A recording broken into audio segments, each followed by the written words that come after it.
Nais ko sanang ibahagi sa inyong mga tagapakinig ang isang kwentong hango sa tunay kong karanasan noong ako'y bata pa lamang sa edad ng 8 taon at nag-aaral sa ika-6 na baitang ng elementarya sa baryo ng Negros. Sa ngayon ganap na akong ina at may sarili ng pamilya at naninirahan sa Bacolod kasama ang 4 kong anak. Hiwalay na ako sa aking asawa kaya puspusan ang aking pagtatrabaho para masuportahan ang aking mga anak. At dahil mahilig akong manood ng mga nakakatakot na palabas sa telebisyon at libangan ko rin ang pagbabasa ng mga kwentong katatakutan tungkol sa mga aswang, ay naisipan kong sumulat para ibahagi sa inyo ang sarili kong karanasan nang makaengkwentro ko ang isang mabangis na manananggal nung ako'y bata pa lamang at doon pa kami sa Negros ng mga panahong iyon naninirahan. Tawagin niyo na lamang ako sa pangalang Paloma. Hindi ko tunay na pangalan at nasa edad na 44. Ngayong kasalukuyan, ang kwentong ibabahagi ko ay naganap sa taong sina at nag-aaral sa ika-6 na baitang sa baryo ng Negros. Isang araw habang naglalakad ako pa uwi sa aming tahanan ay naisipan ko munang mamitas ng hinog na bunga ng bayabas sa tabi ng kalsada.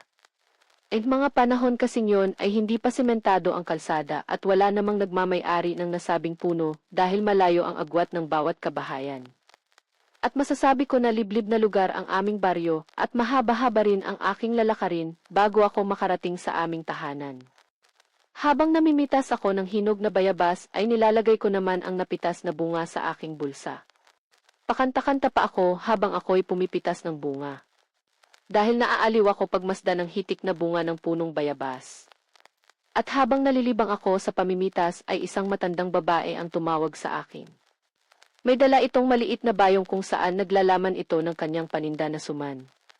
Matapos akong tawagin ito ay marahan itong naglakad palapit sa akin at bahagya na nagsalita. "Ining, gusto mo bang bumili ng tinda kong suman?" Sambit na tanong sa akin ng matanda habang nakangiti ito at malinaw kong nasisilayan ang pupulang ngipin nito habang sinusupa ang kanyang anga. "Lola, pasensya na po pero wala po akong dalang pera eh. Hindi po ako makakabili ng tinda niyong suman." Magalang naman nasagot ko sa matanda. Ganun ba, Ining? Sige, kung wala kang pera ay bibigyan na lang kita ng suman dahil mukhang mabait ka naman at magalang." Muling ani sa akin ng matanda at sinabi niya na bibigyan na lang daw niya ako ng tinda niyang suman. "Naku, salamat na lang po. Bilhin po kasi sa akin ang nanay ko eh. Huwag po akong tatanggap ng pagkain sa hindi ko kakilala. Kaya pasensya na po talaga lola ha kung hindi ko po tanggapin ang bigay mong suman." Muli pang sabi ko sa matanda. Subalit pinilit ako ng matanda at iniengganyo ako nito na kunin ko na daw ang inaalok niyang suman dahil masarap daw ito lalo't bagong luto lang. Akmang kukunin ko na sana ang suman ay biglang dumating ang aking ina. Lumabas ito ng aming bahay upang hanapin ako. Sapagkat anong oras na ay hindi pa ako umuuwi sa aming tahanan. At ng mga panahong iyon ay buntis ang aking ina at araw na lang ang hinihintay ay manganganak na siya. Nang makalapit sa akin ang aking ina ay bigla niyang sinabihan ng matanda kung ano ang pakay nito sa akin. Subalit hindi nagsalita ang matanda bagkos ay matalim nitong tinignan ang maumbok na tiyan ng aking ina habang nakangisi ang kanyang mga labi. At dahil hindi sinagot ng matanda ang aking ina, kaya ako na lang ang nagsabi sa kanya na nais akong bigyan ng matanda ng suman. Matapos ko iyong sabihin sa aking ina ay masungit niyang pinagmasdan ng matandang babae. Matapos tignan ng aking ina ang matandang babae ay niyaya na ako nitong umuwi ng aming tahanan. At dahil sa inasal ng aking ina sa matanda ay ako na lang ang nagsabi sa matanda na aalis na kami. At humingi ako ulit ng pasensya sa hindi ko pagtanggap sa alok niyang suman. Habang naglalakad kami ng aking ina pauwi sa aming tahanan ay nanatiling nakatayo ang matanda sa gilid ng punong bayabas. Muli ko itong sinulyapan subalit matalim ang pagkatitig nito sa amin na tila nagalit sa inasta ng aking ina. Habang marahan kami na naglalakad ng aking ina at tinatahak ang mabatong kalsada ay pinagsabihan naman ako ni inay na huwag muli akong makikipag-usap sa hindi ko kakilala. Lalo na to daw ang matandang iyon sa aming baryo. Ang mga panahong kasing iyon ay bali-balita sa baryo namin ang gumagala na aswang at manananggal. Ilan na rin ang nakasaksi sa nasabing manananggal na namiminsala sa ilang mga alagang hayop sa aming baryo. Madalas kasi na may natatagpuan na patay na kalabaw at baka na halos wakwak ang tiyan at wala na ang mga lamang loob nito. Sa oras na mahuli kitang muli na nakikipag-usap sa hindi mo kilalang tao, Paloma, lalo na dun sa matandang iyon. Malalagot ka talaga sa akin. Ginagawa ko ito para na rin sa kaligtasan mo at alam mo naman na mahal kita, Paloma. Mahinahon na sambit ng aking ina habang marahan kami na naglalakad at halata sa mukha nito ang labis na pag-aalala sa akin. Opo, inay. Hindi ko na po ulitin. Magalang na sagot ko sa aking ina. Nang makarating kami sa aming tahanan ng aking ina ay inilapag ko ang aking maliit na bagpak sa upuang kahoy na gawa sa tabla at mabilis na tumungo sa aming kwarto para magpalit ng damit pambahay. Matapos kong magpalit ng damit ay tumungo akong muli sa maliit naming sala at kinuha ang aking papel. Para gumuhit. Nung bata pa kasi ako ay mahilig akong magdrawing ng mga figura ng tao at minsan naman ay bahay na malapit sa mga kabundukan. Mahilig kasi ako sa sining katulad ng aking ina. Habang gumuguhit ako sa aking papel ay abala naman ang aking ina sa pag-aasikaso sa kusina para sa lulutuin niyang pagkain para sa aming hapunan. Ng mga panahon kasing iyon ay palaging wala sa aming tahanan ang aking ama at lingguhan nito umuuwi sa amin. Dumadayo pa kasi ang aming ama sa iba't ibang distrito ng aming probinsya para magtrabaho bilang isang karpino. Habang abala ang aking ina sa pag-aasikaso sa kusina ay nalilibang naman ako sa pagguguhit. Habang gumuguhit ako ay bigla kong nasilayan ng matandang manlalako ng suman sa labas ng aming bahay. Malapit sa labas ng aming balkonahe ng mga sandali kasing iyon ay nakabukas ang aming pintuan. Matalim ang mga titig nito sa akin habang nanlilisik ang kanyang mga mata. Matapos kong masilayan ang matandang babae ay mabilis kong tinawag ang aking ina upang sabihin na nasa labas ng aming bahay ang manlalako ng suman. Kaya dali-dali namang tumungo sa sala si inay para tanungin ako kung bakit ko siya tinawag. At nang makalapit sa akin ang aking ina ay kaagad naman niya akong tinanong kung ano ang kailangan ko sa kanya. Bakit mo ako tinatawag, Paloma? Anong kailangan mo? Tanong sa akin ang aking ina. Inay, nasa labas kasi ng ating bahay yung manlalako ng suman. Sambit na sagot ko sa aking ina. Sabay turo ko kung saan nakatayo ang matanda. Subalit nang ituro ko ang kinatatayuan ng matanda ay wala na ito doon at bigla na lang itong naglaho. Wala naman yung matandang babae sa labas. Paloma, baka naman namamalikmata ka lang. Saad naman ang aking ina matapos yung sabihin ng aking ina ay marahahan niyang isinarado ang pinto ng aming bahay at mabilis na tumungo sa aming kusina para ipagpatuloy ang kanyang ginagawa. Nang mangawit ang aking kamay sa pagguguhit ay tinigil ko muna ang aking ginagawa at naisipan ko na lang na maglaro ng aking laruan na manika na binili naman sa akin ang aking ama. Lumipas ang ilang saglit ay sumapit na ang paglubog ng araw at unti-unti nang kumakalat ang dilim sa kapaligiran. Mga panahong yon ay wala pa kaming kuryente at tanging kandila lamang ang nagbibigay liwanag sa loob ng aming tahanan. Tuwing sasapit kasi ang lapit hapon ay nakasanayan ko na ako ang nagsisindi ng mga kandila na nagsisilbing ilaw namin sa bahay. Matapos kong sindihan ng pusporo ang kandila ay natapos na rin ang aking ina sa pagluluto ng aming hapunan. Nang matapos ilatag ni ina sa pagkainan ng aming hapunan ay kaagad naman niya akong tinawag upang kumain. At habang tahimik kami na kumakain ni inay ay bigla niya akong kinausap. Sabado bukas, Paloma. Wala kayong pasok sa eskwela. Samahan mo akong mamalengke bukas. Tulungan mo ako sa pagbubuhat ng aking mga pinamili. Alam mo naman na malapit na akong manganak.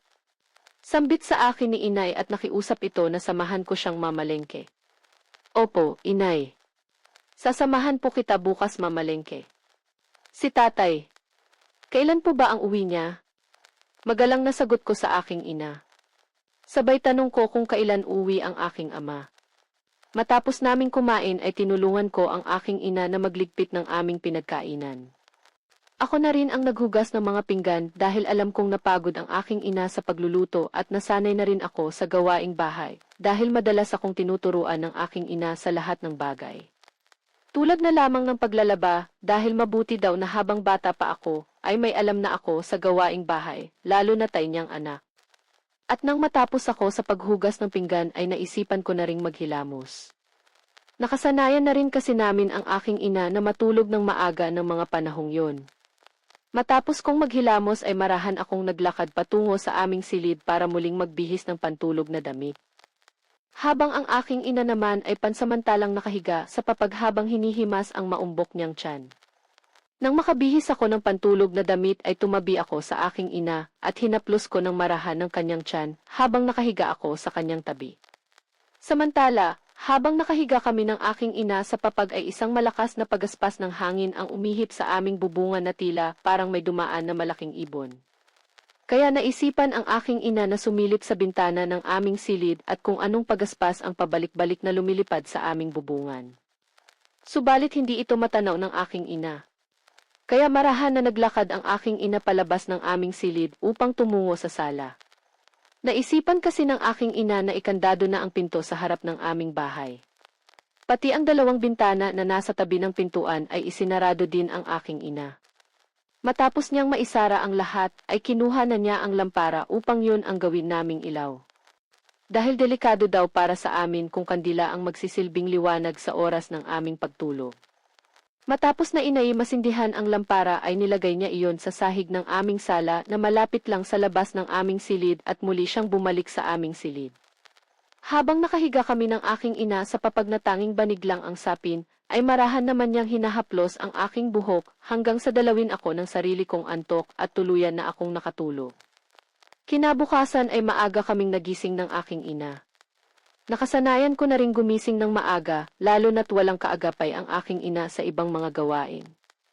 Mag-almusal na tayo, Paloma. Pupunta pa tayo ng palengke para bumili ng pangunahin nating pangangailangan. Malumanay na sambit sa akin ang aking ina. Matapos naming mag-almusal ni inay ay kinuha niya ang kanyang pitaka at muli akong sinabihan na aalis na kami para pumunta sa palengke.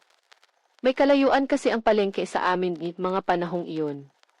Kaya kailangan pa naming maglakad ng ilang minuto bago marating ang paradahan ng mga sakayan tulad ng habal-habal.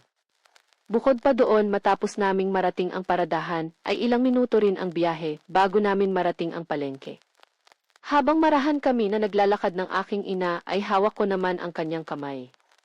Pansin ko rin sa aking ina na hirap na itong kumilos dahil sa maumbok niyang tiyan, lalo na't araw na lang ang hinihintay upang manganak.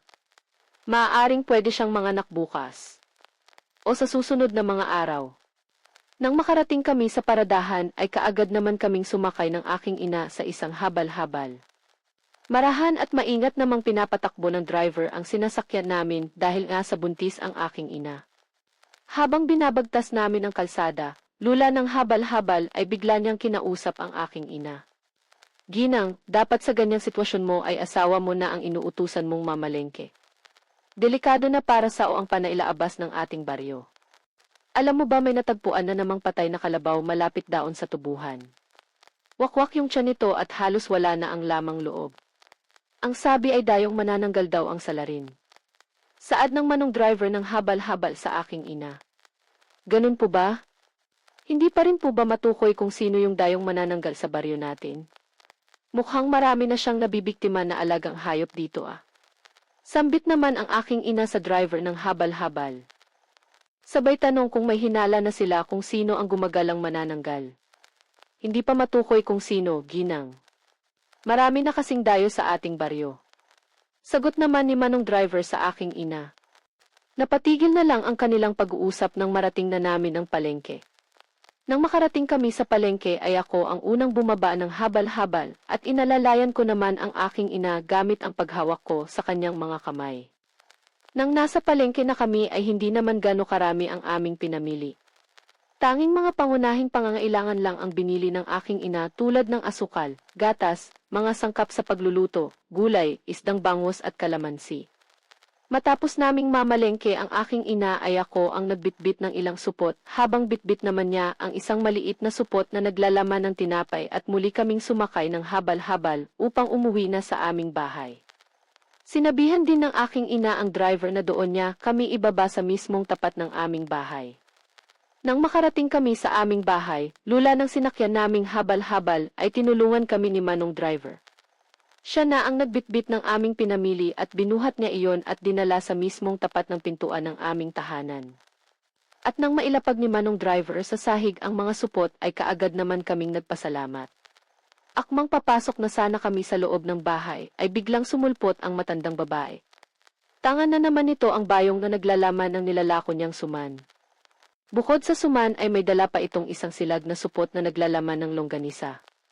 Sa biglang pagsulpot ng matandang babae ay baka sa mukha ng aking ina ang pagkainis sa matanda. Kaya mataray niya itong kinausap. Ano ba talagang kailangan mo, Lola? Basabi ko sao na hindi namin gustong kumain ng tinda mong suman. At saka paano mo nalaman ang bahay namin? Mataray na sabi ng aking ina sa matandang babae. Ginang, nagkataon lang na napadaan ako rito at sakto naman na nakita ko kayong mag-ina bumaba ng habal-habal. Kaya naman naisipan kong lumapit sa inyo upang alukin kayo ng tinda kong longganisa. Sagot ng matanda sa sinabi sa kanya ng aking ina. Talaga bang nagkataon lang Lola ang pagparito mo dito sa harapan ng bahay namin? Sabi kasi ng anak ko, nakita kanya kahapon na nakatayo sa labas ng bahay dun sa may balkonahe. Nagkataon din ba yun? Saka pasensya na po talaga Lola pero hindi ako mahilig kumain ng longganisa. Muling sambit ng aking ina sa matanda. Ganun ba? Sige ibibigay ko na lang ito sa inyo para matikman nyo ang tinda kong longganisa. Sinisigurado ko sa inyo na masarap ang pagkakagawa ko nito. Muling ani ng matanda kay inay at pinipilit nito na kunin ng aking ina ang tinda niyang longganisa. Dahil sa nangyari ay napikon ang aking ina at tinaasan ng boses ang matanda. At dahil sa ginawa ng aking ina ay nagalit din ang matanda sa kanyang inasta. Ginang, hindi mo na ako ginalang. Masyadong matalas ang iyong dila. Pagsisisihan mo ang pagtanggi mo sa alok kong longganisa at pagbabayaran mo ang pagmamataas ng boses mo sa akin. Kaya tandaan mo ang araw na ito, Ginang. Masungit na sabi ng matanda sa aking ina na may kasamang pagbabanta. Lola, hindi kita binabastos. Tinaasan kita ng boses dahil masyado ka ng makulit. Ilang ulit ko nang sinabi sao na ayaw kong bumili ng tinda mong longganisa, kahit na gusto mong ibigay yan sa akin, ay hindi ko pa rin yan tatanggapin mataray na sabi ng aking ina sa matandang babae. Matapos yun sabihin ng aking ina ay hindi na muling. Nagsalita ang matanda bagko sa tinignan nito ng matalimang aking ina na tila nanlilisik ang mga mata ng mataapos niyang titigan ang aking ina ay dumura ito sa aming harapan. Malinaw kong nasilayan ng mapulang laway nito na bumagsak sa lupa dahil sa sinusupa nitong anga. Matapos dumura ang matanda ay maraha tumalikod at naglakad papalayo sa aming bahay.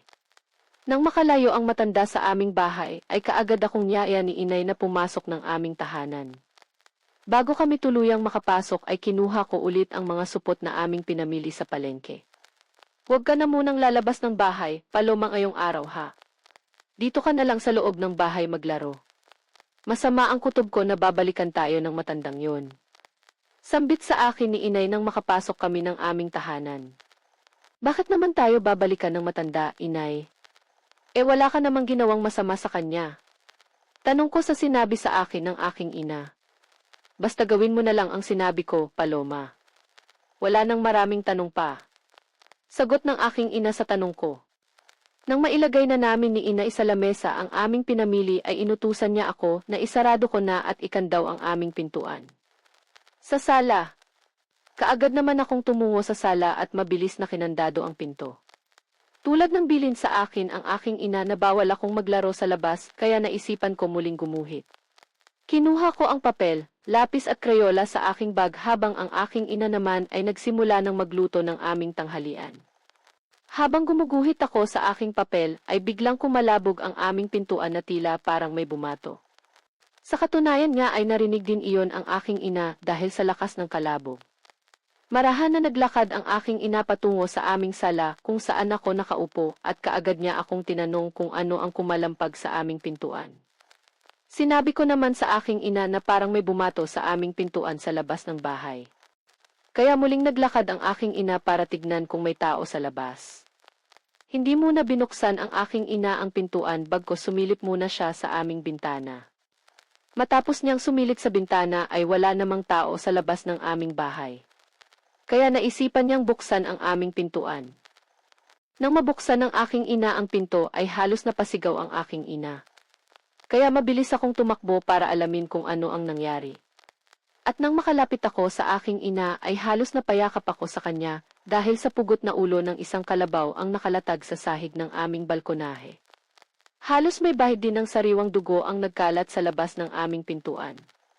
Kaya napasigaw ang aking ina sa labis na takot.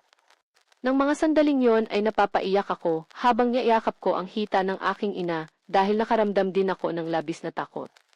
Nang makita namin ang pugot na ulo ng kalabaw ay mabilis na isinarado at ikinandado ni inay ang aming pinto. Pati ang aming bintana ay isinarado na rin ang aking ina. Magkahawak kamay kami ni inay na naglakad patungo sa sala. At inalayan ko siyang umupo. Tinigil muna niya ang kanyang ginagawa dahil biglang sumakit ang kanyang tiyan dahil sa malakas na sigaw na kanyang pinakawalan. Kahit nakakaramdam ako ng takot ng mga sandaling yon, ay mabilis akong tumungo sa kusina para kumuha ng isang basong tubig upang ipainom sa aking ina. At habang marahang umiinom ng isang basong tubig ang aking ina ay dahan-dahan ko namang hinahaplos ang maumbok niyang tiyan. Inay, bukas pa ba uwi si Itay? Natatakot kasi ako. Saad ko sa aking ina habang marahan kong hinahaplos ang maumbok niyang tiyan. Paloma, bukas pa uwi ang tatay mo. Maiksing sagot ni inay sa tanong ko na halatang hinihingal ito sa pagsasalita. Lumipas ang ilang sandali ay muling bumuti ang pakiramdam ng aking ina. Kaya muli siyang tumungo sa kusina para magluto ng aming ulam para sa aming tanghalian. Hindi ko na pinagpatuloy ang aking pagguguhit. Bagkus ay tinulungan ko ang aking ina sa gawain sa kusina. Ako na ang humiwa ng mga sangkap sa lulutuin niyang bangus. Nang matapos ang aking ina sa pagluluto ay kaagad kaming kumain ng aming tanghalian. Habang kumakain kami ay kita ko sa mukha ng aking ina na hindi maayos ang kanyang pakiramdam. Ay, ayos lang po ba kayo? Para kasing namumutla ka eh. Tanong ko sa aking ina. Ayos lang ako, Paloma, kaya kumain ka lang dyan. Maiksing sagot sa akin ni inay. Matapos naming kumain ay sinabihan ko ang aking ina na ako na ang bahalang magligpit ng aming pinagkainan at ako na rin ang bahalang maghugas ng mga pinggan. Ang sipag naman at ang bait ng anak ko. Salamat, Paloma. Dahil kahit bata ka pa ay tinutulungan mo na ako sa ilang mga gawain. Masaya ako at ikaw ang naging anak ko. Biyaya ka sa akin ng Diyos. Saad sa akin ang aking ina at marikong hinalikan sa aking pisngi. Sinanig talaga. Kanino ba naman ako magmamana, Ed? Sao? Sabi ko naman sa aking ina matapos niya akong hagkan ng halik sa aking pisngi. Matapos ko yung sabihin sa aking ina ay inumpisahan ko ng ligpitin ang aming pinagkainan habang si inay naman ay tumungo sa aming silid para magpahinga. Naisa na rin ang takot ko na nararamdaman sapagkat nakakandado naman na ang aming mga pinto at bintana kahit nasa tanghali ang tapat. At nang matapos ako sa paghugas ng pinggan ay pinuntahan ko ang aking ina sa aming silid. Tapos ka na bang maghugas ng pinggan, Paloma? Tanong ng aking ina nang makapasok ako sa aming silid. Opo, inay. Tapos na po. Ano po ang ginagawa mo, inay? Magalang na sagot ko sa aking ina sabay tanong kung ano ang kinakalkal niya sa maliit na ba. Hinahanap ko kasi ang pangontra na bigay sa akin ng albularyo, yung Santo Ara at Caral Mendiguera. Sagot ng aking ina sa tanong ko. Dahil hindi ko naman alam ang sinasabi sa akin ni inay ay minabuti ko na lamang natignan ang hinahanap niya sa baol na kahoy na bigay pa sa kanya ng aking lola nang ito'y nabubuhay pa. Ilang saglit pa ay nahanap na ng aking ina ang Santo Ara at Caral Mendiguera na sinasabi niya. Isa itong pulang tela na naglalaman ng mga pangontra sa mga mambabarang, mangkukulam at aswang. Matapos yun makuha ng aking ina ay nilagay niya yon sa lailayan ng kanyang damit. Bukod doon ay kinuha din ng aking ina ang isang tuyong mga ugat ng halaman na nakabalot sa isang papel at isang garapon na naglalaman ng langis na gawa sa bayabas. Hindi na ako nagtanong pa sa mga bagay na kinuha ng aking ina sa baol. Bagkus ay tinitignan ko lang siya kung ano ang kanyang gagawin sa mga ito. Binuksan ng aking ina ang garapo na naglalaman ng langis ng bayabas at pinahiran niya ng langis ang kanyang tiyan. Matapos niyang pahiran ang maumbok niyang tiyan ay inutusan ako ng aking ina na kumuha ng isang lumang supot at isang baso na hindi babasagin at ilang pirasong kalamansi na pinamili namin kanina sa palengke. Nang makuha ko yung lahat ay muli akong bumalik sa aming silid at kaagad ko yung binigay sa aking ina. Binuklat ni inay ang isang papel na naglalaman ng sarit-saring tuyong halamang ugat at inilagay niya iyon sa supot at kaagad niyang dinurog sa pamamagitan ng pagpukpok ng marahan gamit ang baso. Matapos yung pukpukin ng aking ina ay nadurog ito at inilagay niya iyon sa garapon na naglalaman ng langis. Pagkatapos ay hiniwa ng aking ina ang kalamansi gamit lamang ang kanyang kuko at pinatak ang katas nito sa garapon. Habang ang ibang buto naman ng kalamansi ay nagsilaglagan sa sahig. Kinahapunan ay maagang nagluto ang aking ina ng aming hapunan. Umayos na kasi ang pakiramdam ni inay. Buhat ng pahiran niya ng langis ang kanyang maumbok na tiyan. Habang abala muli ang aking ina sa pagluluto sa kusina ay naisipan ko munang maglaro sa loob ng aming silid. Nasa silid kasi namin nakalagay ang aking mga laruan. Habang naglalaro ako ay agaw atensyon sa akin ng isang buto ng kalamansi na kumislap sa sahig. Dinampot ko ito at marahan kong pinagmamasdan. Kakaiba kasi ito sa ibang buto ng mga kalamansi. Para itong puting bato na tila kumikinanga. At dahil nawili ako sa kakaibang buto ng kalamansi ay itinago ko ito sa aking bulsa. Nang sumapit ang dapit hapon, kung kailang unti-unti na namang lumulubog ang araw sa kanlurang bahagi ng kalangitan ay naisipan kong puntahan sa kusina ang aking ina. Nay, ano po ba yung niluluto mong ulam? Tanong ko sa aking ina. Ginisang petsayang ang niluluto kong ulam, Paloma. Sagot ng aking ina. Sabay pahap yun ang umiti sa akin. Halos nakipsilim na nang matapos magluto si inay ng aming ulam. Nagprito pa kasi ng itlog si inay at sabay na ginisa para sa akin. At nang matapos ang aking ina sa pagluluto ay kaagad naman kaming kumain. Habang inihahanda ng aking ina ang aming hapunan sa mesa ay nakarinig kami ng ilang mga katok sa labas ng aming pintuan. Gabing yon, Kuya Chris, ay muli na naman kaming binalot ng takot dahil sa malakas at paulit-ulit na katok sa aming pintuan. Dahil sa nangyari ay hindi muna kami kumain ng aming hapunan. Bagkus ay sinabihan ako ng aking ina na manatili ako sa kanyang tabi. Magkasama kami ni inay na tumungo sa aming silid para kunin ang garapon na naglalaman ng langis na maihalong dinikdik na tuyong halamang ugat at katas ng kalamansi. Nang kunin ang aking ina ang garapon ay bahagya itong kumukulo. Sabayan pa ng pananakit ng kanyang tiyan. Samantala, nakaramdam naman ako ng tila parang may umiinit na nakakapaso sa aking hita. Kaya hinawakan ko ang aking mga hita at napagtanto ko na dito pala sa aking bulsa nanggagaling ang nakakapasong init. Kaya mabilis kong ipinasok ang aking kamay sa aking bulsa at kinuha ang isang maliit na bagay na bahagyang umiinit. At nang makuha ko ito ay ang buto pala ito ng kalamansi na aking nakuha sa aming silid. Agad namang napansin ng aking ina ang makintab na buto ng kalamansi sa aking kamay at kahit na sumasakit ang kanyang tiyan ay bigla niya akong tinanong kung saan ko ito nakuha.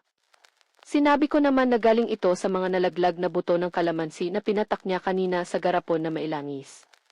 Sinabi ko rin sa aking ina na bahagya itong umiinit na tila nakakapasok. Kinuha ni inay ang hawak kong buto at nilagay niya yon sa baso.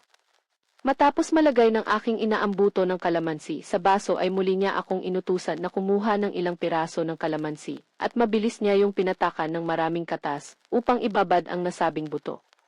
Nay, bakit niyo po binababad ang kakaibang puting buto ng kalamansi sa katas ng kalamansi? Tanong ko sa aking ina. Paloma, hindi basta buto ng kalamansi ang nakuha mo kung hindi isang mutsa ng kalamansi. Alam mo ba anak na maswerte ang magkaroon ng mutsa dahil nagbibigay ito ng swerte sa tao. Bukod pa doon ay magaling itong pangontra at panlaban sa mga masasamang elemento. Paliwanag ng aking ina sa tanong ko. Magtatanong pa sana ako sa aking ina ay bigla namang kumalampag ang aming bubungan na tila may dumaan ng malakas na pagaspas ng hangin. Muli akong sinabihan ng aking ina na manatili ako sa tabi niya dahil may nilalang daw na padaan-daan na lumilipad sa aming bubungan. Natakot naman ako sa sinabi ng aking ina dahil alam ko na ang ibig niyang ipahiwatig. Dahil matibay ang aming bubungan ay nakakasiguro kami na hindi basta ito mababaklas na nilalang na panay ang daan sa aming bubungan. Ilang saglit pa ay biglang nakaramdam ang aking ina ng labis na pananakit ng tiyan. Kaya napasigaw ito sa sobrang sakit. Hinala niya noon ay lalabas na ang aking magiging kapatid sa kanyang sinapupunan. Subalit hindi nga siya nagkamali dahil mapapaaga ang kanyang panganganak. Biglang sumabog ang kanyang panubigan bilang senyales na manganganak na ang aking ina. At nang gabing pong iyon ay awang-awa ako sa aking ina dahil pilit niyang pinipigilan ang kanyang sarili na sumigaw. Sapagkat ramdam ng aking ina ang matinding sakit. Napakagat na nga ang aking ina sa kwelyuhan ng kanyang damit dahil sa tinding sakit na kanyang nararamdaman. Balak ko sanang lumabas ng aming bahay para humingi ng tulong subalit hindi ko magawa at binalaan ako ng aking ina na huwag akong lalabas kahit na anong mangyari dahil may umaaligid sa taas ng aming bubungan. Bakit kasi wala man lang kaming kapitbahay na pwede naming hingian ng tulong? Kailangan pa kasing maglakad ng ilang minuto bago marating ang ilang kabahayan. Hanggang dumating sa punto na hindi na kinaya ng aking ina ang pananakit ng tiyan. Kaya wala siyang tigil sa kakasigaw habang hinahawakan niya ang bandang ibaba niya. Napansin ko rin na may lumalabas ng dugo sa kanyang maselang bahaging baba ng kanyang katawan. Napaupo rin ang aking ina sa sahig at napasandal siya sa aming tingting. Napansin ko rin ang bahagyang paglabas ng ulo ng bata sa puwerta ng aking ina. Halos walang tigil ako sa kakaiyak habang dinaramdam ng aking ina ang matinding sakit habang napapasigaw ito. Kaya kahit natatakot ako ng mga sandaling iyon ay wala akong nagawa kung humingi ng tulong sa aming kababaryo para iligtas ang buhay ng aking ina at para na rin sa aking magiging kapatid. Nilakasan at tatagan ko ang aking sarili upang tulungan ang aking ina. Kaya naisipan kong lumabas ng aming tahanan kahit napigilan pa ako ng aking ina dahil ang mahalaga ay maisalba ko ang kanilang buhay. Inay, tibayan mo lang po ang loob mo. Lalabas muna ako ng bahay upang humingi ng tulong. Hindi ko hahayaan na may mangyari sa iyong masama at sa magiging kapatid ko. Sambit ko noon sa aking ina. Pinigilan niya ako pero hindi ako nakinig sa kanya. Ewan ko po ba sa aking sarili, Kuya Chris, kung bakit napakamature na ng isip ko ng mga panahon na yon. Sa murang edad ko ay nagawa kong tulungan ng aking ina kahit na ikapapahamak ko. Matapos kong sabihin yon sa aking ina ay mabilis akong tumayo at kinuha ko ang mutsa ng kalamansi sa baso na nakababad sa katas ng kalamansi. Hindi na rin ako nagsuot ng tsinelas para mabilis akong tumakbo patungo sa ibang kabahayan upang humingi ng tulong. At bago ako lumabas ng aming tahanan ay sinulyapan ko muna ang kaawa-awa kong ina at binigyan ko siya ng isang matamis na ngiti kahit na nakakaramdam ako ng kilabot. Nang makalapit ako sa aming pintuan ay tinanggal ko ang lock nito at marahan na humakbang palabas ng aming bahay. Muli kong isinara ang pinto at palingalinga ako sa paligid habang mahigpit na hawak ko ang mutsa ng kalamansi. Hindi ko na rin ininda ang init nito dahil hindi na siya masyadong nakakapaso buhat ng ibabad ito ng aking ina sa katas ng kalamansi. Nang makalabas ako ng aming bahay ay nakita ko pa rin ang pugot na ulo ng kalabaw na nakalatag sa sahig ng aming balkonahe. Inilibot ko muna ang aking mga mata sa buong paligid bago ako tumakbo ng matulin. Baka kasi makita ko ang matandang babae sa daan. At dahil wala naman ang matandang babae ay mabilis akong tumakbo patungo sa labasan. Halos hindi ko nililingon ang aking likuran at tanging pagtakbo lamang ang aking ginagawa. Malinaw ko namang nakikita ang kalsadang lupa dahil sa liwanag ng buwan na tumatanglaw sa madilim na kapaligiran. Kahit na magkasugat-sugat pa ang aking talampakan sa mga magagaspang na bato ay hindi ko ito ininda. Ang mahalaga ay mailigtas ko ang buhay ng aking ina at kapatid. Habang tumatakbo ako ay tila parang may mga pagaspas ng hangin na sumusunod sa aking pagtakbo. Kaya naisipan kong tumingala upang tignan ito. Halos napaupo ako sa kalsada nang makita ko ang nilalang na lumilipad. Nakakatakot ang itsura nito sapagkat putol ang katawan nito at nakalabas ang mga bituka. May malalaki itong pakpak na tulad sa isang paniki. At higit sa lahat ay nakakasintak ang mukha nito dahil sa mga nagbabagang mata at matatalim na ngipin. Dahil sa isang nilalang na lumilipad ay muli akong tumayo at walang habas na tumatakbo ng matulin. Halos sumabog na ang puso ko sa kaba at sa takot habang mabilis na binabagtas ang mabatong kalsada. Kahit sobrang tulin ko ng tumakbo ay nahabol pa rin ako ng nilalang na tinatawag nilang manananggal. Nang malapit na ito sa akin ay paunti-unti itong bumababa sa paglipad para ako'y saklutin. Buti na lang ay muli akong natumba ng padapa, kaya hindi niya ako tuluyang nasaklot gamit ang matutulis niyang mga kuko. Muli akong bumangon upang tumakbo. Halos basang-basa na ng pawis ang suot kong damit. Sabayan pa ng malalakas na kabog ng aking dibdib. Habang matulin akong tumatakbo ay naisipan kong sumigaw ng malakas na baka sakaling may makarinig sa akin. Subalit sa aking kakasigaw ay nakaapekto ito sa aking pagtakbo. Kaya bigla na lang mailumapat na matutulis na kuko at bumaon ito sa aking balikat at dahan-dahan na umaangat ang aking mga paa sa lupa. Saklo, tulungan niyo ako. Sigaw ko habang unti-unti akong umaangat sa lupa. Habang saklot ako ng manananggal ay pinilit kong igalaw ang isa kong kamay kahit na mahigpit ang pagkakakapit nito sa akin. Subalit kahit na nakakaramdam ako ng kirot sa aking mga balikat ay bigla kong naisip ang hawak kong mutsa ng kalamansi sa kaliwa kong kamay. Dahil hindi pa naman ganoon kataas ang lipad ng manananggal ay ubod lakas kong iniangat ang kaliwa kong kamay at ibinaon ko sa putol niyang katawan ng mutsa ng kalamansi kung saan lumalailay ang kanyang mga sariwang bituka. Biglang umangil ng malakas ang manananggal na tila nasasaktan ito sa mutsa ng kalamansi na ibinaon ko sa kanyang katawan. Nagpasirko-sirko ito sa paglipad sa ere, subalit hindi pa rin ganon kataas ang kanyang paglipad. Muli akong sumigaw ng malakas habang umaangil ang manananggal. Hanggang sa matanaw ko ang ilang mga kalalakihan na tumatakbo, bitbitang itak at mga sibat na gawa sa matulis na kawayan. Dahil sa nangyari ay mabilis nila akong inagapan. Dahil mababa lang naman ang pagkakalipad ng manananggal, ay ubod lakas itong sinibat ng isang lalaki sa kanyang pakpak at mabilis itong bumulusok. Nang bumulusok ito sa lupa ay kaagad akong hinila ng isang lalaki na may hawak na itak. Habang ang iba namang kalalakihan ay walang habas na pinagtataga ang manananggal sa iba't ibang bahagi ng kanyang katawan. Habang pinapas lang nila ang manananggal ay walang tigil ako sa kakaiyak at napansin ko rin na tila umuusok ang bahaging putol ng katawan ng manananggal. Kung saan doon ko sinuksok ang mutsa ng kalamansi. Matapos nilang mapaslang ang manananggal ay hindi na muli ito bumalik sa dati niyang anyo. Wala din akong ideya ng mga oras na yon kung ang matandang babae nga ba ang nasabing manananggal. Nawala na din sa isip ko ang mutsa ng kalamansi dahil mas iniisip ko ang kalagayan ng aking ina. Sinabihan ko ang ibang kalalakihan na manganganak na ang aking ina at kailangan namin ang tulong dahil wala ang aking ama para tulungan kami. Kaya mabilis akong tinulungan ang dalawang lalaki at isa sa kanila ay driver ng habal-habal.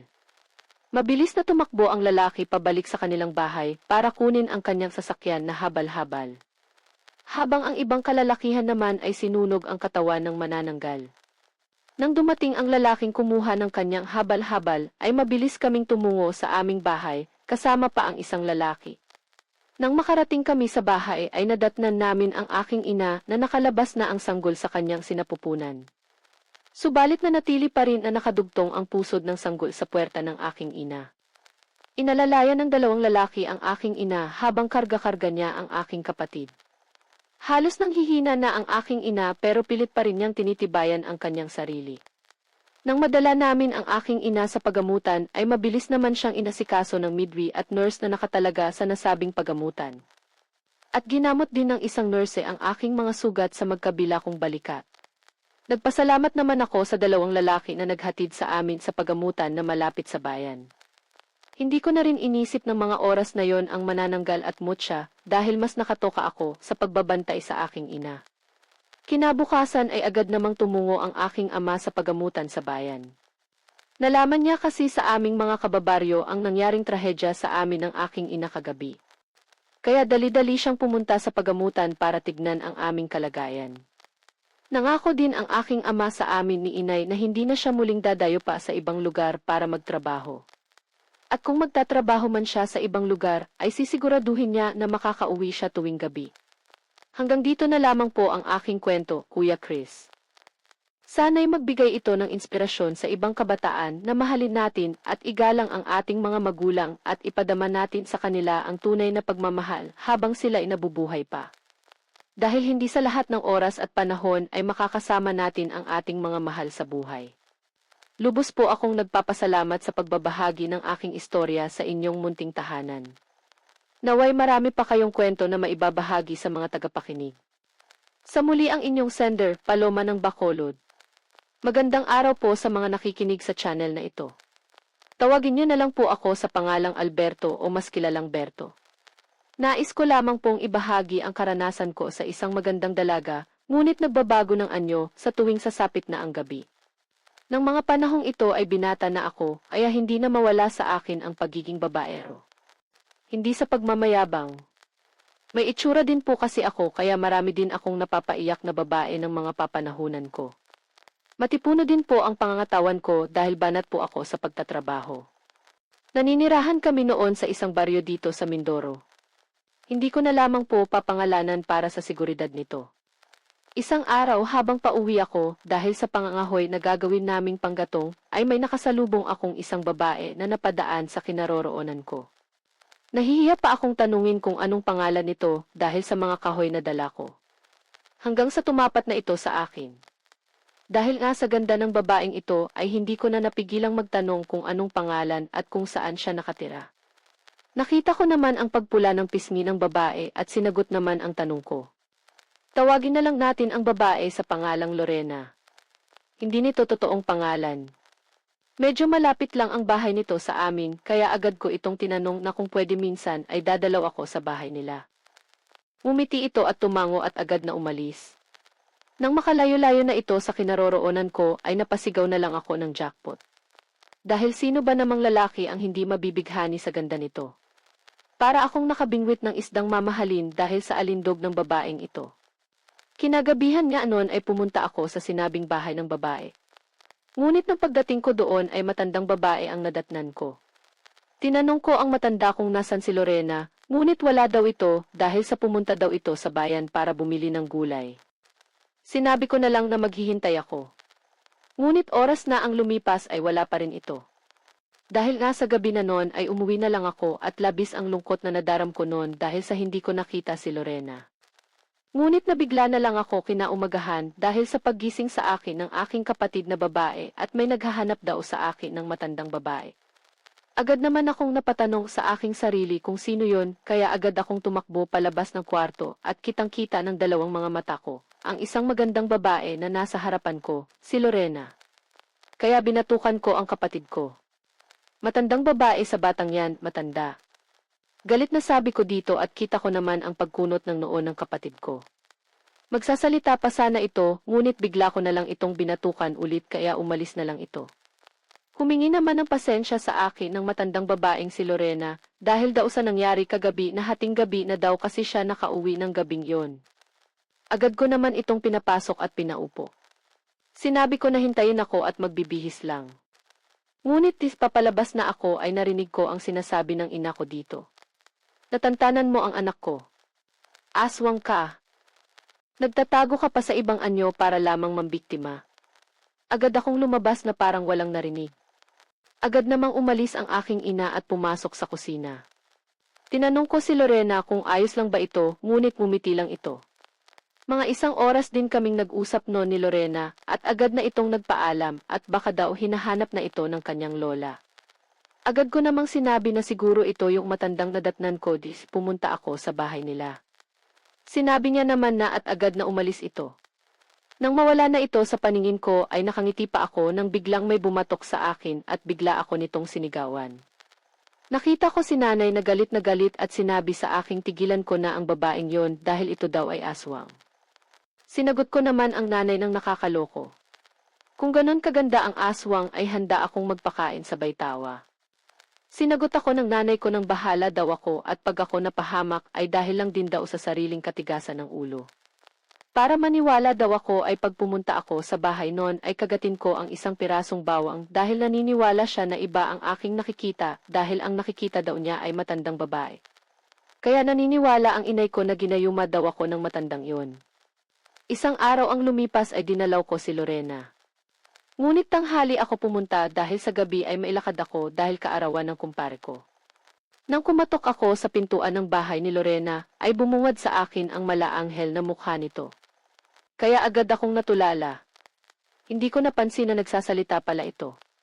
Bumalik lang ako sa ulirat ng kurutin ako nito at humingi ako ng tawad at sinabi ko dito na ang ganda mo kasi. Umulan naman ang pisngi nito na parang nahihiya. Pinapasok ako nito at maupo lang daw ako dahil titimplahan lang daw niya ako ng kape. Habang hinihintay ko siyang lumabas ay may nakapa ako sa bulsa ko. At nang tingnan ko ito ay isa itong piraso ng bawang. Agad na nakita ko na paparating na si Lorena. Kaya naman tinago ko ito. Nagkwentuhan kami ni Lorena ng ilang minuto at napansin kong wala ang lola nito. Kaya agad ko siyang tinanong kung nasaan ang kanyang lola. Ngunit sinabi nito na may pinuntahan. Nagbiro pa ako sa kanya. Ang galing din pala no. Pag umaga ikaw ang narito pero pag gabi yung lola mo naman ang nandito. Ikaw naman ang wala. Umiti na lang ito sa sinabi ko at agad na akong nagpaalam na aalis na dahil may pupuntahan pa ako. Pumayag naman ito at dahil nga kaarawan ng pupuntahan ko ay may inuman. Nang matamaan na ako ng alak ay nabanggit ko sa mga kainuman ko na may pinupuntahan akong bahay na may magandang babae. Hindi naman naniniwala ang mga kaibigan ko. Kaya naman sabi ko sa kanila ay samahan ako at pupuntahan namin para makilala nila ito. Pagkaubos ng iniinom namin ay agad kaming naglakad papunta doon. Ngunit imbes na si Lorena ang madatnan namin ay ang lola ulit nito ang nakita namin. Pinagtaunan pa ako ng mga ito. Napikon ako sa mga kaibigan ko at medyo nainis ako kay Lorena dahil sa napahiya ako. Kinaumagahan noon ay pumunta ulit ako sa bahay ni Lorena. Inagahan ko para pareho silang madatnan ko. Ngunit bigo pa din ako dahil si Lorena ang nakita ko sa mga oras na yon. Naghihinala na ako. Kaya naman kinapa ko ulit ang bulsa ko at hindi nga ako nabigo nang mahawakan ko pa ang bawang doon. Pasimple ko iyong kinuha habang kausap si Lorena at bigla ko itong kinagat. Saglit namang nanlabo ang paningin ko. Ngunit nang makakita ulit ako ng malinaw ay bigla kong natulak si Lorena na noon ay hinahawakan ako, ngunit matanda ang mukha nito. Ito yung matandang sinasabi niyang lola niya. Kaya agad ko itong tinulak at nahulog siya sa lapag. Galit na galit itong tumingin sa akin, kaya bigla akong kumaripas ng takbo pa uwi. Hindi ako makapaniwala na tama ang sinasabi ng inay at kapatid ko. Kaya naman sinabi nito sa akin na hindi daw kasi ako naniniwala. Nang araw ding yon ay bumalik kami sa bahay ni Lorena na isa palang aswang nabibiktima gamit ang isang orasyon na pinapabata nito ang mukha pagsapit ng umaga at bumabalik lamang ang totoo nitong itsura pagsasapit na ulit ang gabi. Nakaligtas ako sa kapahamakan dahil na din sa bawang na nilagay ng aking nanay sa bulsa ng aking short.